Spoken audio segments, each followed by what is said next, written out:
know me, I'm Gordon Port, and we've got James doing this and Ben, and I actually know the first speaker. I went to school with him. I'm going to talk to you briefly about the North East Ladybird Spot, a little bit about ecology, and then I'm going to hand over to Ben, who's going to talk about identification and how to get, and James is going to deal with how to get more records. We're a little bit worried about this because we know that in the audience there are people present who probably know a lot more about ladybirds than we do. Certainly they've been responsible for putting in more records than I have, at least. So, the North East Ladybird Spot. I'm going to a little bit about biology. Ladybirds are very important in terms of pest control. This is the sort of thing you ask people about. What do you know about ladybirds? Oh, they eat aphids, don't they? Many of them do, but not all. A few ladybirds feed on fungus and are considered as herbivores. In fact, the ladybird that's around most commonly at the moment, the orange ladybird, feeds on algae and things like that. Curiously for insects, not all insect groups do this, but the larvae, the young stages of ladybirds, and the adults eat the same food. So in this slide here, you've got a picture of ladybirds chomping away at aphids. Here's I'll try and get the mouse to show up a bit brighter than that, if you bear with me. Oh, look at that, a laser pointer. This is one of the predatory ladybirds here, but this one is a fungus feeder. This one's feeding on pollen. So ladybirds eat a range of things. They like a high protein diet. We like ladybirds because they're really one of the first signs of spring. I've already seen some active at the moment. You can find them actually all the way through the year. But they're a nice, manageable group of insects. There is only 47 species. When you look at the insects as a whole, this big pie here, you've got something like 25,000 species. The beetles, one sector of that's got 4,000 species, but the ladybirds, great, only 47. It's a very manageable group to work with. And they're all following that standard insect sort of pattern of head, thorax and abdomen. In the case of a ladybird, the middle part, the thorax, is often termed in the literature as a pronotum because it's only one part of the thoracic segments. And the abdomen is covered by these coloured wing cases or elytra. But they've all got 2 pairs of wings, they've all got 3 pairs of legs, they have eyes and antennae. And they're all beetles. Now, all of those 4,000 or so beetles in the UK, there's a whole range here. Not all of them are from Britain, but there's only one here that's even close to being a ladybird. It's that one there. It's not a true ladybird. And there are just lots and lots of beetles around. And there's a wonderful story which I shall bore you all, those of you who are familiar with it. The British biologist Haldane found himself in the company of a group of theologians, and they said, Professor Haldane, what can you tell us about the nature of the Almighty from the study of creation that you've been doing all these years? And Haldane said, I think he had an inordinate fondness for beetles. So there are 300,000 species of beetle around the world, and that's somewhat more than the 9,000 species of bird and the 10,000 species of mammal. So there's a lot of beetles around. Why do they call them ladybirds, in the case of the group we're interested in? Well, it seems to be a contraction of Our Lady's bird. The red wings with the black spots, especially in the case of the very common 7-spot ladybird, it's thought to represent the 7 joys and 7 sorrows of Our Lady Mary. So here's a picture of Our Lady there wearing the red cloak, and it's meant to link ladybirds with this sort of aspect of our religious history. And if you go to other countries, you'll find that they're called lady cow. I'm not going to try and pronounce these properly. In German, it's Marienkäfer, Mary's beetle. In French, la bête à bon Dieu, God's animal. I really am not going to do the Russian, God's little cow. So ladybirds are part of our culture.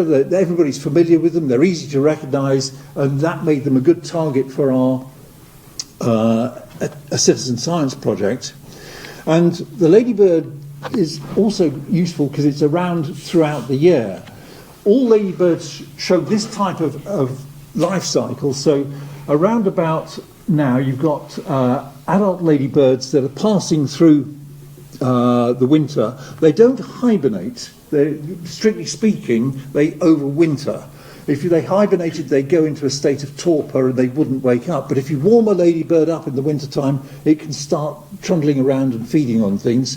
And if it can't find any aphids to feed on, it might not be too averse to having a nibble at anything that's passing, even you.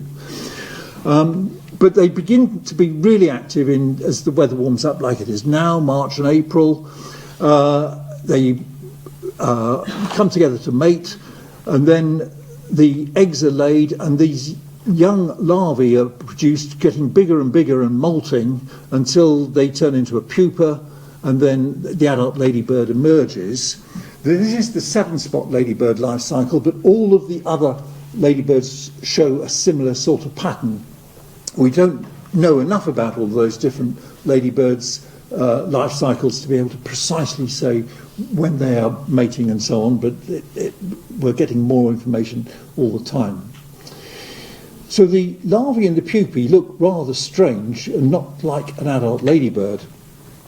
The larva on the left there, you can still see the 3 sections of the insect body, the head, thorax and abdomen. But this is the pupa on the right here, and it looks nothing like a ladybird. People often send in pictures saying, what on earth is this? It looks rather alien. But if you happen to be watching at the right time, you can see an adult ladybird emerging from that pupal case. So ladybirds are great. They're a great friend to the gardener, or at least some species are. What possibly can attack ladybirds? They've got several different sorts of natural enemies. To defend themselves from those natural enemies, they use chemical defences. So this picture top right shows a harlequin ladybird larva. Reflex bleeding, it's something that many insects can do, but they see that little globe of fluid there. It's reflex bleeding, that internal fluid, which is distasteful.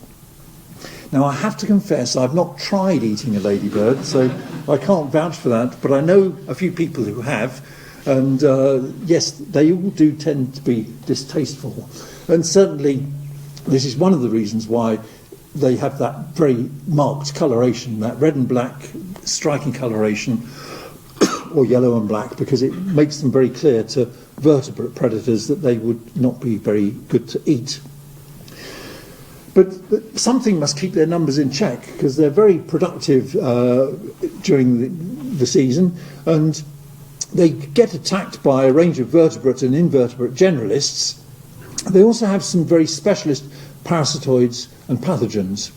So this ladybird here is a harlequin that's been attacked by a fungus, Labubiniales, and this will kill the animal.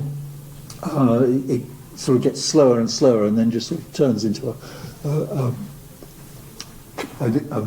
fungus-covered carcass. And the picture on the right here is of a ladybird that's actually been attacked by a very, very tiny wasp that lays its egg inside the ladybird, and then, like a lot of these parasitic wasps, the young stage develops inside the ladybird and eventually will kill the ladybird, and then emerging to actually form a pupal case outside. Excuse me. So that's a very brief run through ladybird ecology and biology. Now, what about the North East Ladybird Spot? We started this in 2021, and we thought, well, we had been doing something called the North East Bee Hunt. We wanted to follow it on with this something else, and the Ladybird Spot really ticked all the boxes for us. I can't quite remember which of us came up with the wizard idea of actually calling it the Ladybird Spot, but it works for me. And I have to say we were incredibly grateful to the help from Helen Roy and Peter Brown, who organised the UK Ladybird Recording Scheme on a national scale, because they gave us a lot of advice, and they also did an online talk for us at that time. Now, what I've flagged up here are just some of the resources that are available on the NHSN website. There's lots of guides there to which books to use, what other resources are there, but there's all sorts of hints and tips on how you get going, how you might enter your records on iRecord or iNaturalist, or just send them in directly to the Natural History Society. There's lots and lots of information about other ladybirds. And I have to say a fantastic thank you to all the staff and the volunteers who've put together all of this information. And even in the last week, we've got a new blog from Chris Wren all about Gosforth Nature Reserve and the ladybirds that are there, and sort of looking at what's happening over the last year. So we've done very well. With all of these citizen science projects, we thought, well, it'll run for a year, won't it? That'll be okay. But people were so enthused, they said, no, keep it going. And especially as the ladybirds were available in the winter time, more about that in a minute, people wanted to go on recording and submitting their records. So we've actually got an amazing number of records. And in terms of the top 5 ladybird species, we've got the harlequin. Well, actually, when I first looked at this a few weeks ago, the 7-spot was number 1 and the harlequin was number 2. They keep vying for first position there. I'm not going to get into a football analogy at all. But you've got nearly 2,500 records for the harlequin, 7-spot slightly less. Then the 2-spot ladybird, which used to be quite common nationally, seems to have fewer records. Orange ladybird, similar numbers of records, and then our 10-spot is the next on the list there. And looking at where people have found these ladybirds, well, at first glance you think, this is brilliant, look at all of that, we've covered everything. But remember that this is all of the records of all of the species throughout time. If you take out just one species, you can tend to get some gaps on the map. And if you zoom in a bit, you get some more gaps appearing on the map. And what we would like to do in this year is to get more records from everybody here. It doesn't matter whether you just have one record or you can do hundreds of records. Every record counts. The reason we're doing this is because at the end of the year we hope to bring this all together in an atlas that we're going to be publishing by the Society. But let's have a closer look at some of these gaps on the map. I'm afraid the maps from iRecord are not terribly clear, but this is, where are we? There we go. Here's Crook, Stanhope's up there. There's an awful lot of land there with very few ladybirds in. This is not just one species of ladybird, this is all ladybird records. If you live in County Durham, why aren't you out there collecting ladybirds along that road? And then there's something even more mysterious happening in Northumberland, because this is Northumberland, and if you look there, we've got Alnwick, Rothbury and Amble, and there are no ladybird records there at all. I think this is evidence of what is probably called the Rothbury Triangle. If you live in that area, get in there and get some ladybird records, please. I mentioned that ladybirds were particularly helpful or good to follow up in the winter time, because at the end of 21, when we'd been getting records in from everybody, 1 or 2 people noticed that there were a lot of ladybirds spending their winter time in cemeteries. And this is a whole new eye-opener for me. We got the indication that there were ladybirds in the cemeteries, and so we started a formal survey in early 2022, where we had some 23 volunteers who went out and and if you're here, thank you very much, diligently surveyed records following surveyed cemeteries following a protocol, and we found 11 species of ladybird were present in the cemeteries, but most of them were harlequin, and some of them were orange ladybirds. But here you can see this picture showing harlequin ladybirds mainly on a cemetery headstone. But then people said, well, wait a minute, they're not in every cemetery. Some cemeteries had very few ladybirds, some cemeteries had loads. What was causing this? And we came up with a number of possible theories. Certainly, if the cemetery was in an urban setting, and the classic, I suppose, would be Jesmond Cemetery, then you find ladybirds very easily there. But equally, there are one or two urban cemeteries where there are very few. In terms of where they sit, well, they love a sandstone headstone or carving because they can get themselves wriggled down into the niches that are there, the much deeper niches than on a granite headstone.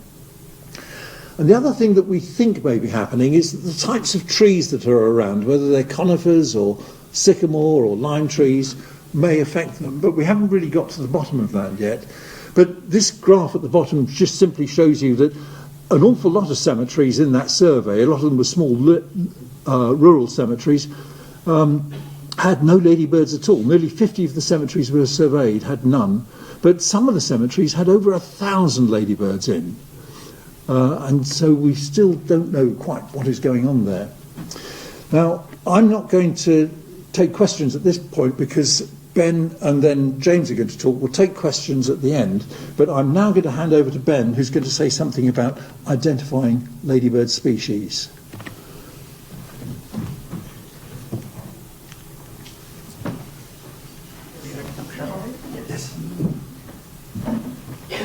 Thank you, Gordon. So to help with the North East Ladybird Spot, we thought we'd sort of identify some species which are, easy wins, and I'll also go on to talk about more difficult ones to identify. A lot of these in my talk are going to be ones that actually came up in the top 5 or the top 10 that Gordon highlighted. And so I'm hoping with this section you'll be able to feel a bit more confident about going out and finding some ladybirds. But if not, Gordon's already identified where to find some great resources to help you ID ladybirds. So to start off, the 7-spot ladybird, as Gordon's already mentioned, it does as it says on the tin. It's got 7 spots, typically a red ladybird with the black spots. You know what people think about when you say ladybird. Although this can be towards the yellow side. It's a very common ladybird, as Gordon's highlighted. So with the distinguishing features such as the 7 spots and the frequency that you can observe it, it's very easy to get this one right. And it's 5 to 8 millimetres in length, which is towards the larger side of British ladybirds. Next up, we've got the 14 spot, which is a pretty neat ladybird, I'd say. And again, it has 14 rectangular spots, and it tends to be a yellow ladybird.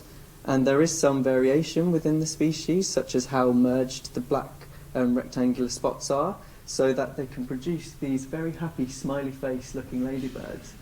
So it's nice to have something smiling back at you when you're smiling back at it. It's a very, very small ladybird. Well, not very, very small, but it's 4 to 5 millimetres long. Next up, we've got the orange ladybird, which, it's very orange, isn't it? Is this turned off? Is this all? And it says in the tin, again, it's got an orange elytra, and it also has orange legs and has 16 cream white spots. Now, this can be confused with the cream spot ladybird, which also has cream spots, but it's more brown when you compare them. So if it's bright and vibrant and orange, it's likely going to be an orange ladybird. Now, this one is actually known to be attracted to light, so if you've got any moth trappers in the audience, you might end up catching a few, so make sure to snap a pic and record them for the North East Ladybird Spot. And the final of the easy wins, I'd say, is the eyed ladybird, which I think you can tell why it's called the eyed ladybird, is because of the pale sections, the pale rings around the black spots. Now, it typically has 15 of these spots, but it can have between 0 and 23, which is quite, it's quite diverse and quite broad. And this is Britain's largest ladybird at 8 to 10 millimetres in length. And yeah, it has a black M-shaped mark on the pronotum. If you remember, the pronotum is the section between the head and the elytra. And it eats pine aphids, so you're more likely to find these on pine trees. That's another big giveaway that it's an eyed ladybird, apart from those massive eyes on its back. Okay, now we're moving on to the more difficult ladybirds, I'd say, and they're just more difficult because they're more polymorphic, which means they have many forms. So, as the names have been quite straightforward so far. The 7-spot, the eyed, very, very, does what it says in the tin. I feel like I've said that too many times. But now I'm moving on to the 2-spot ladybird.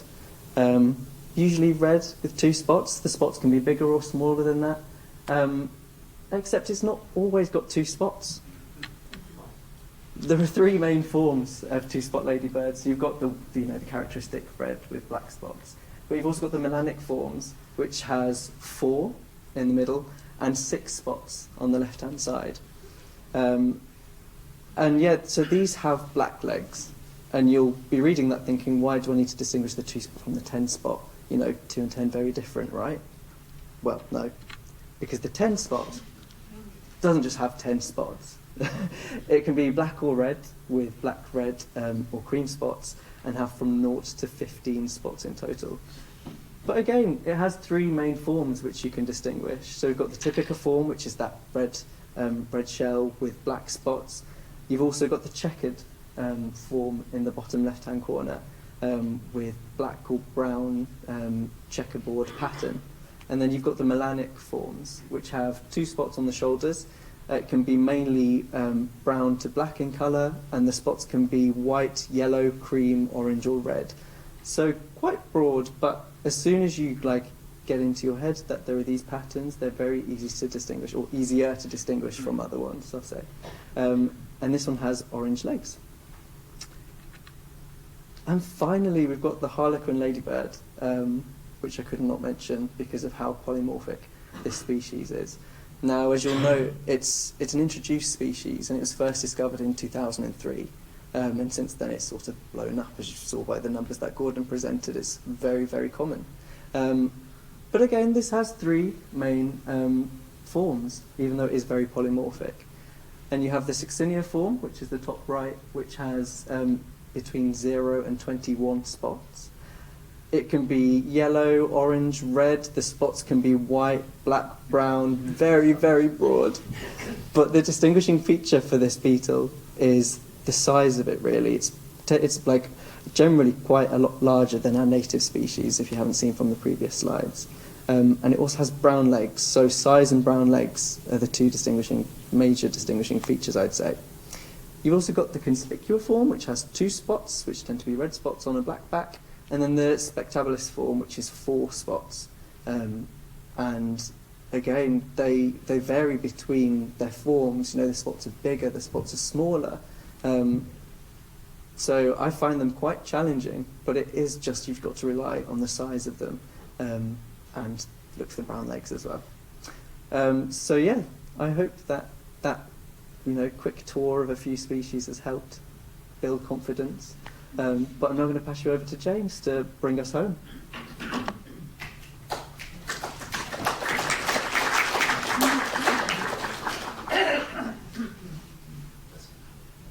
Few tech problems, apologies. So, is that working? Yes.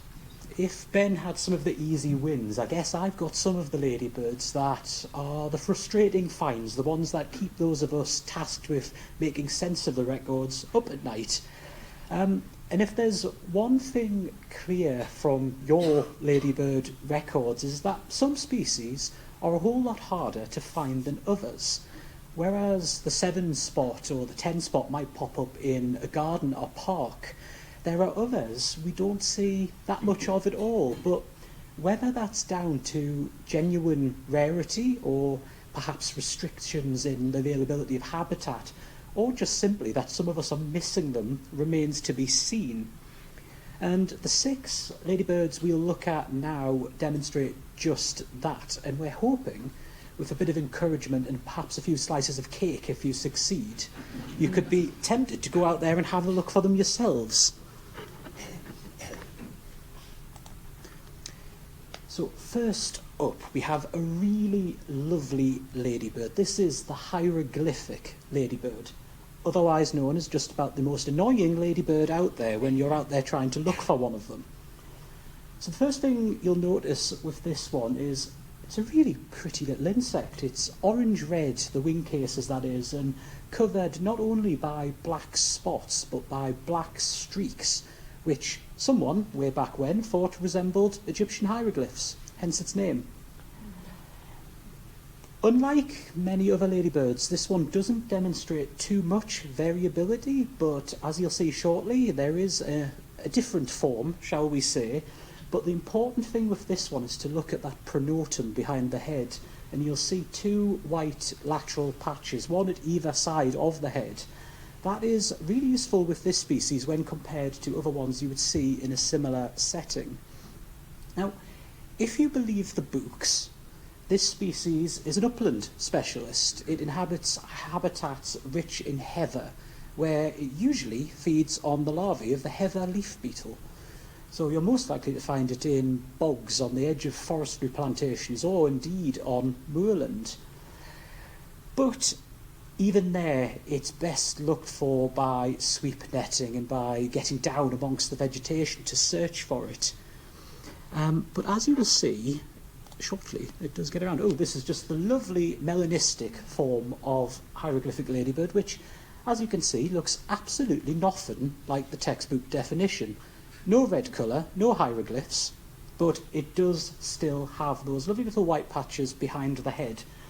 And I remember some of you may have actually been on it. There was an NHSN trip in 2022 to Newbiggin, and one of these fell out of a tussock, and it took us about 4 days to work out actually what it was.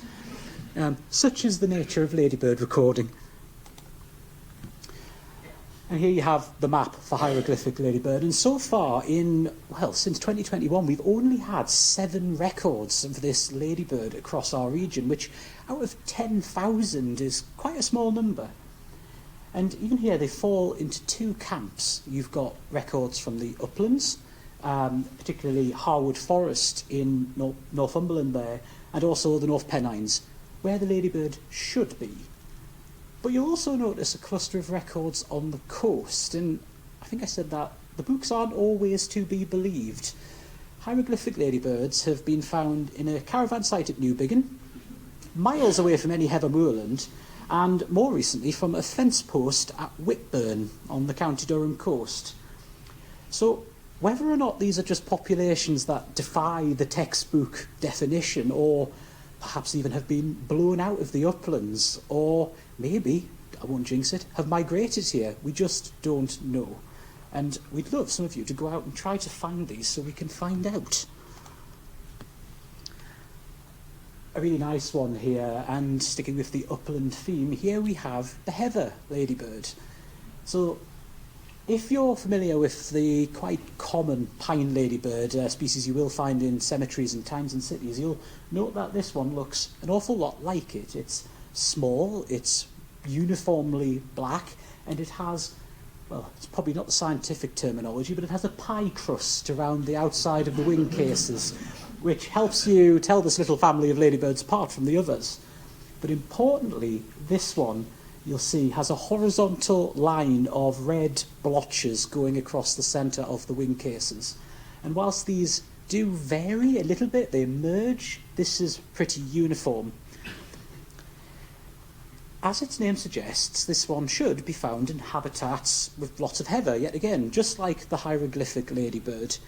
But it's a bit more flexible, and there are records from bracken, particularly, and Scots pine, both in upland settings. But really interestingly, and we are beginning to see this now thanks to your sightings, it's popping up in towns and cities. We've had a few sightings from cemeteries and some quite peculiar places, actually. And when you read up on it, you find that's because it's adapted to live on Leyland cypress. That awful tree that we plant in our gardens, that is, I believe, is the #1 cause of neighbourly disputes in the UK. I did Google that. So yes, one good thing about Leyland cypress, heather ladybird gets into towns and cities now. So yes, and a map here, as you might expect. We've had around 26 records of this species, not very many at all, and they are by and large clustered in the uplands. Rothbury particularly seems to be a real hot spot, but again, that's just because we're looking there. Look at all that upland where this ladybird must surely be living, and some of us might have to put in a lot of steps this year in order to do quite a good map of this one, I think.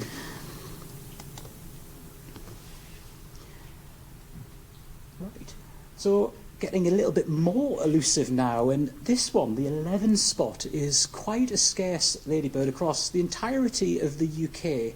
And at first glance might look a little bit like a 7-spot ladybird in that it's red, it has black spots, it has a black and white pronotum. But when you see one, you'll note that it is quite a bit smaller, and rather nicely, it has 7 to 11 spots. Though I guess if you get one with 7, that could be a bit of an issue. You're most likely to mix this one up with another small species, the Adonis ladybird. But nicely, if you look at that pronotum again, you'll see this one, similar to a hieroglyphic ladybird, has lateral white patches. In Adonis ladybird, the pronotum is almost entirely white. So this one is a coastal species. It is found most often in sand dunes, in coastal grassland, and even, quite bizarrely, on the strand line among seaweed, where one can only guess that it's feeding on all the little insects that benefit from that rack. However, it does get into other places too, and winter now, actually, even as we go into spring, is a really good time to find it, as it overwinters largely in gorse. And if you give gorse an ever so graceful tap with a stick into a net, you often get this one. So we've had 10 records of 11 spot as part of the Ladybird Spot, and all bar one have been in coastal settings, with again New Biggin being the epicentre of 11 spot ladybirds. I think we must set up a regional branch in New Biggin for this. But you'll notice a blotch right inland there, that is actually Fropton near Rothbury, where one of these fell out of a tussock of heather. So despite, as it's becoming a trend here, if you read one as a specialist of a certain habitat, it invariably turns out not to be. But knowing lots of you, no doubt like your coastal walks, just want to look for, particularly this spring. Getting a bit more obscure. And I have to giggle today. A colleague described this ladybird as the hairy vegetarian of the ladybird world, which really does stick in your head and help you remember it, actually. This is the 24 spot. Uniform orange wing cases and head with lots of black spots. Don't be fooled by the mention of 24. You can have them with 10 up to 30. In fact, I've even seen ones which are more spot than wing case in some instances. But you will notice it's fuzzy. And this gives it a really dull appearance versus the shiny wing cases of something like a 7 spot you'll be used to seeing.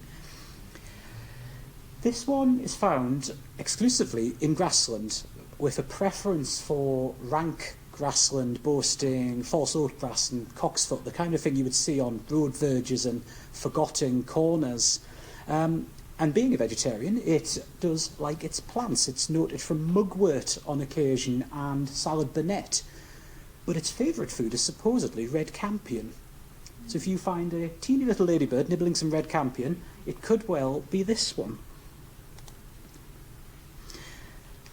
So I'm going to start calling this the Stocksfield ladybird from now on. This is a really good example of where maps don't necessarily tell the whole truth, just where recorders live or visit often in some cases.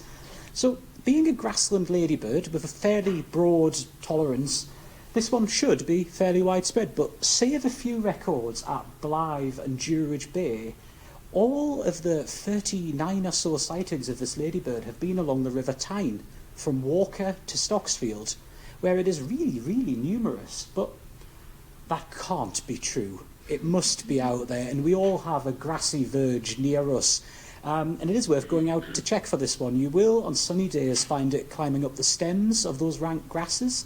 But again, if you're very impatient, you can give those tussocks a light tap, perhaps with a sweep net, and you might be surprised what falls out. Okay, so now we come to a set of ladybirds which, by and large, don't look at all like ladybirds. Among that 40-odd ladybirds Gordon mentioned, around, well, over a dozen are what are known as inconspicuous ladybirds. Tiny little insects you would pay no heed to whatsoever if one landed on your face. But one of the most striking of these is this one, the spotted marsh ladybird, which is very small, I won't lie. It's best to look at them with a hand lens, but when you do, you will see that it indeed has spots. But importantly, the two just behind the pronotum are fused, forming a triangle. That is distinctive of this species. As its name suggests, it's a wetland species. It loves bulrush and reed, so you find it in reed beds and along the margins of rivers and lakes. And in our region, appears to be exclusively found at Gosforth Nature Reserve. So, really interestingly, when this one was found 2 years ago, I think it marked the only record for 100 miles. So the nearest occurrence of this ladybird was 100 miles south. And it has been looked for. I know several of you have been out there to wetland sites in the city looking for it, and nobody has found it again. So whether this is a case of a ladybird genuinely being rare, or perhaps, and this is purely my own opinion, where we've imported reeds from elsewhere in the country, has this come as a stowaway when the reed bed was created at Gosforth Nature Reserve? It would be marvellous if someone could go out there and prove that wrong. And don't we spoil you? Again, the same colleague referred to this one as a full stop with feet. It's that small, it's tiny. And I confess, if I'd seen this a few years ago, I wouldn't have even thought it was a ladybird. But this is the oak skimnus. A small, brown, hairy thing. This is a male, and really nicely you'll see that it has a red face extending onto the pronotum. This is exclusive to the males in this species, but both have a red bum, a tip to the abdomen, which is red as well. And this is a very poor photo, which doesn't show that, but this was actually the only one I could get my hands on. It's that rarely seen. With a name like oak skimnus, you would think it's found on oak, and it is, but apparently it's very particular and is only found on oaks, marginal oaks, isolated in woodland edge or mosaic habitats. Or that means people have just never climbed to the top of tall oaks to look for it. And really interestingly, if you look at a map for this species, it's found across the entirety of the UK. It's in Scotland, it's in Cumbria, it's south of us, but there's no records in the North East. And, well, again, that can't be the case, and it must be out there, but no one has found it yet. So if any of you have a lot of patience and have some good oak trees in your area, please do go out and find this.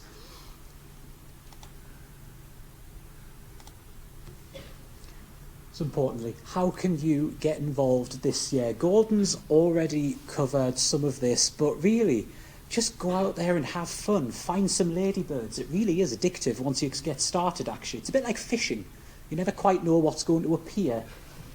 And if you do that, please take part in the Ladybird Spot. Share your sightings. You can do so on iRecord or iNaturalist, or you can just email us. Send us a photo and a location. There's nothing we love more than just seeing your sightings, and all of this will be added as part of a very special project later this year.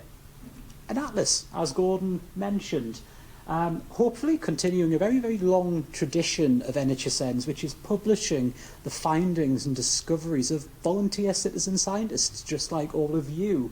Some of you may remember bumblebees and orchids. Well, we want ladybirds to be one of the best yet. And to do that, we need more records. You can also get out there and look at cemeteries. From experience, cemeteries are good places to find ladybirds until about mid-April, so there's still plenty of time to do so. And really, you never know what you'll find. I think now around about 20 species have been recorded in cemeteries across just Newcastle. So, yeah. And you will get a few strange looks, I must say, rummaging around cemeteries, staring at gravestones, but you do get used to it. And with that, just a QR code here taking you to the North East Ladybird Spot, but on behalf of Gordon, Ben and myself, just a big thank you, and we look forward to seeing what you find this year.